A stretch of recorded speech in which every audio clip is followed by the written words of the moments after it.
Feeling sad, stressed, scared, angry, nervous, overwhelmed? Maybe you're unmotivated? Hi, everyone. I'm Gerard Vargas, a former high school science teacher and university professor who trains teachers and students how to develop social and emotional learning skills, also known as SEL skills. You've probably seen them and they look like this. And these are those skills that aren't usually taught directly in schools like math, science, and English, but are super critical for succeeding in every aspect of your life.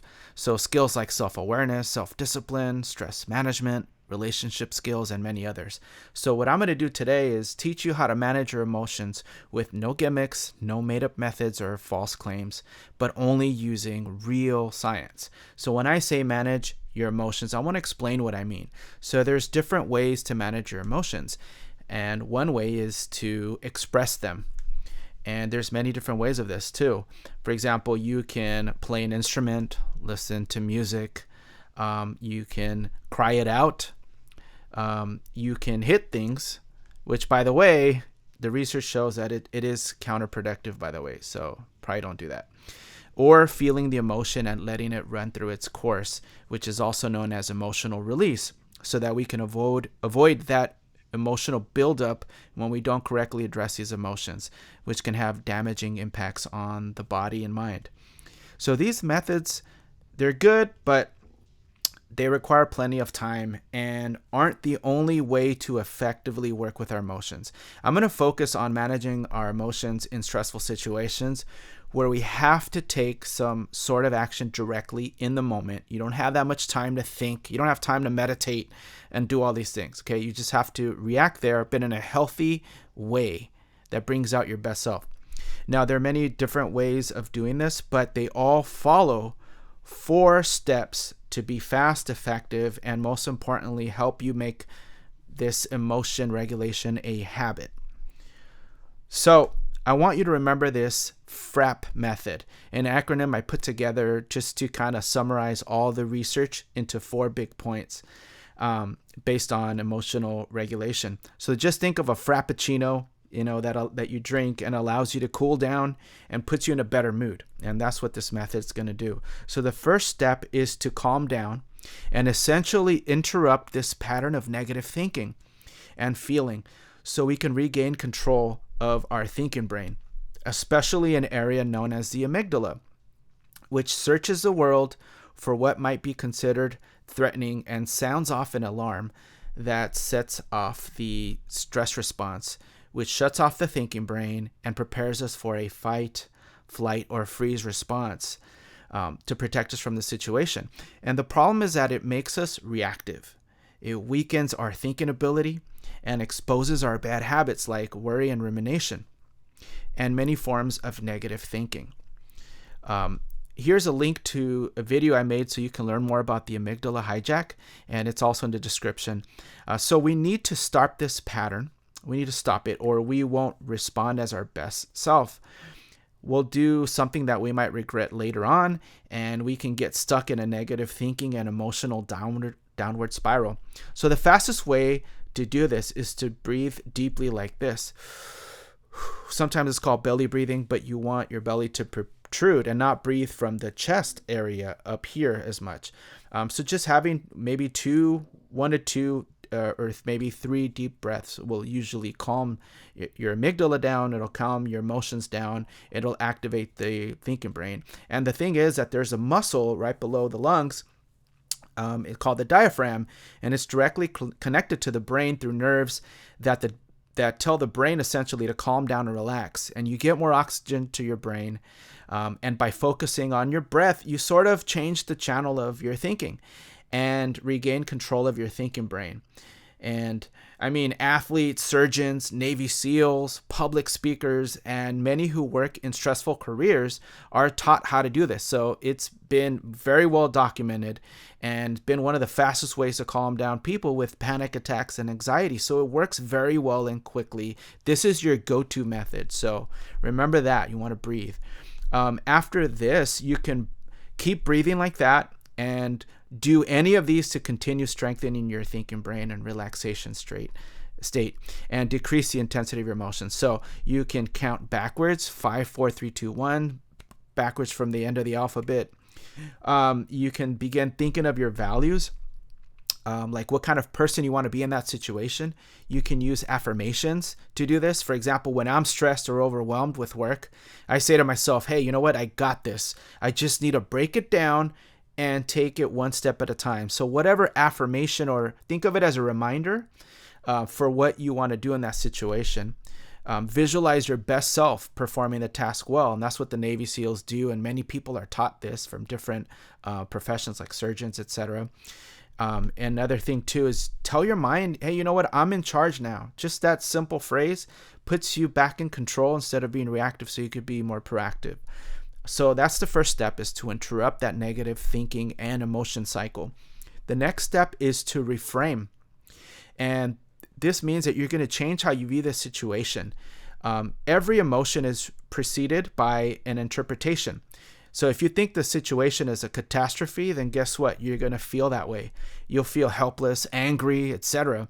And the goal here is not to think positively in a fake way and to ignore the truth of what's really going on, but it's really to find a different perspective. Our brain is really designed to protect us from threats, and it sometimes it's just very pessimistic and narrow-minded, and it sees things as usually bad right away, and it's trying to protect us again. So we need to retrain our minds through conditioning to look at multiple perspectives. And the best way I've found to do this through the research is to find the opportunity in the situation. So what is an opportunity here and now with learning more about myself or the situation? Just thinking about, how can I make this an opportunity? There's always an opportunity. And that's the fact that in every situation, even as unfair and tragic as something might be, such as like an injustice, a death, or even genocide, for example, there's always a more empowering meaning. And the human spirit has always found a way somehow of seeing the situation in a way that's better than making it worse than it is. So Holocaust survivor, psychiatrist, and author Viktor Frankl famously said, "Suffering ceases to be suffering at the moment it finds a meaning." So think about it. What opportunity can I find in this moment? Is there a better way to look at it? And how can you be compassionately curious about yourself, others, or the situation? So these powerful questions will help you see the situation differently. So what can I be grateful for? What can I learn from this? How can this situation empower me? What can I control about this? Maybe you can't control all these external circumstances, but what can you control about you? What's one small thing you can do at the moment? What are your values? Who can you help at the moment? What are other perspectives that you haven't thought of? So see the situation in a different way. Even before I go to the next step, when I'm frustrated or bothered by someone, I say sometimes to myself, how can I see their point of view with compassion and curiosity? Or when I was teaching students, and I'd get frustrated by their behavior or whatnot, I'd say to myself, well, what skill does this student need? Or what connection does this student need from me? Sometimes students and all of us, we're looking to connect with someone. How can I help this student be successful? And just that perspective shift changes your emotions and your thinking right away. So always reframe it. See the situation a different perspective that you haven't. And the more you do this, the more you get better at this. It becomes faster and sometimes automatic. So the next step is to take action, because if you don't, then the logical part of our brain will rationalize and that we haven't made progress on the issue, and it'll call you out on it. It might say, hey, that's nice that you're thinking all positive, but you still haven't dealt with the situation. So we need to make progress of some sort, because that builds our confidence and addresses the root of the problem that caused your negative emotions in the first place. So let's say that you're sad because you've just broken up. What's something small and quick and easy that can help you move forward? Maybe you're too tired and unmotivated to go to the gym, which is something that's proven to help your mood, but you can do 20 jumping jacks. That's like about a minute or so. Or you can call a friend, just talk to them for 2 minutes. Hey, I just want to say hi. Or you can take a shower, 5 minutes, and put on some nice clothes instead of staying in bed all day. Or you go outside in the sun and you play with your dog for 3 minutes. Or you share three things that you're grateful for, and then you feel those emotions. And you might be thinking, this isn't going to change anything, but any change begins with getting started and building momentum. And when we take action, what happens is emotions follow. So remember this formula: mood follows action. So let's say you're stressed about procrastinating on some project or research paper that's due soon. The same principle follows. What small action can I take? And you might not feel like doing it, but what small, little, quick thing can you do now, even if it's for 2 minutes? Maybe you gather your materials for 2 minutes or write down what you know about the topic, and then you create questions of what you're stuck on. Maybe you call a friend to learn more about the assignment. Maybe you just write your name, date, and subject. Maybe you give yourself permission to write a crappy outline without worrying about perfection. So the main thing is that you're getting started and you're making progress. Maybe you're having a conflict with someone and you just give them a compliment, even though it was painful for you to do so because of your pride. Or you listen to them actively and you try to understand their point of view, even though you disagree with them. But maybe you apologize or do a kind gesture. You listen thoroughly and ask questions to paraphrase what they're saying. And maybe that gets them to lower their defenses and they begin to reciprocate a bit.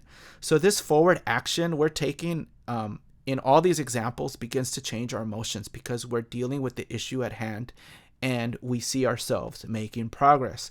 This releases a chemical dopamine in your brain and serotonin that give us a sense of pleasure, confidence, and improve our mood right away. So the next step is, again, just remember, action.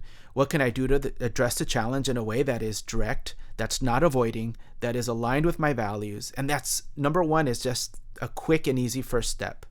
All right, so the next step is to give ourselves a praise. And mental praise. I know it sounds weird because we're used to praising others, but not ourselves. But this is critical. There's so much research on this.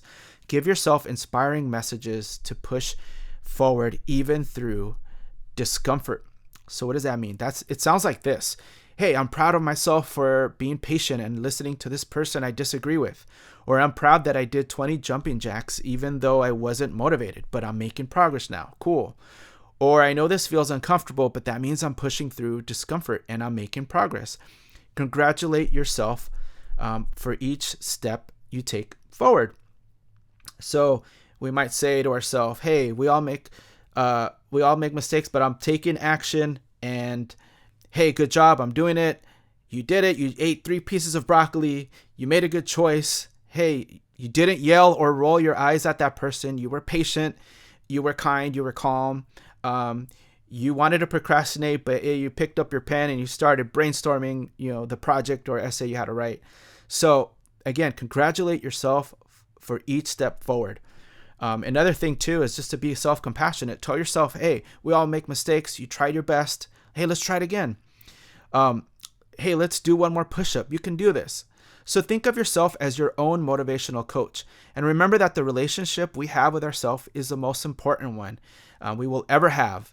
And what's shocking to me is that we were never taught how to talk to ourselves and therefore think through struggle and tough challenges, especially.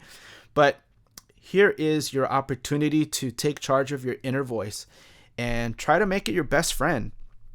So when we give ourselves praise, it releases dopamine, a pleasure chemical that makes us repeat the action in the future, because when we do something that feels good, we're encouraged to do it again and again in the future, therefore reinforcing the habit. So think of it this way. It's like when someone tells you, hey, great job. Wow, you did it. That was amazing. Well, we feel amazing, right? And it makes us feel great and inspires us to do it again. But what if you didn't have to wait for someone to do that to you or to compliment or praise you? What if you did it to yourself? It's also known in the research as self-signaling, but the science shows that it is not only just as powerful as getting a compliment from someone else, but can be even more powerful and releases almost twice as much as dopamine than if someone else complimented you. So cheer yourself on through the entire FRAP method process. So remember the FRAP method whenever you're feeling tough emotions, okay? F is for focusing on calming down with deep breathing and these other techniques we talked about. R for reframing or finding the opportunity in this situation by changing your perspective. A is for taking action and facing the root of the problem. And P is for praising and encouraging yourself through the entire process. So if you gain something valuable from this video, hit the subscribe button and help this channel impact more lives. Take care and see you soon.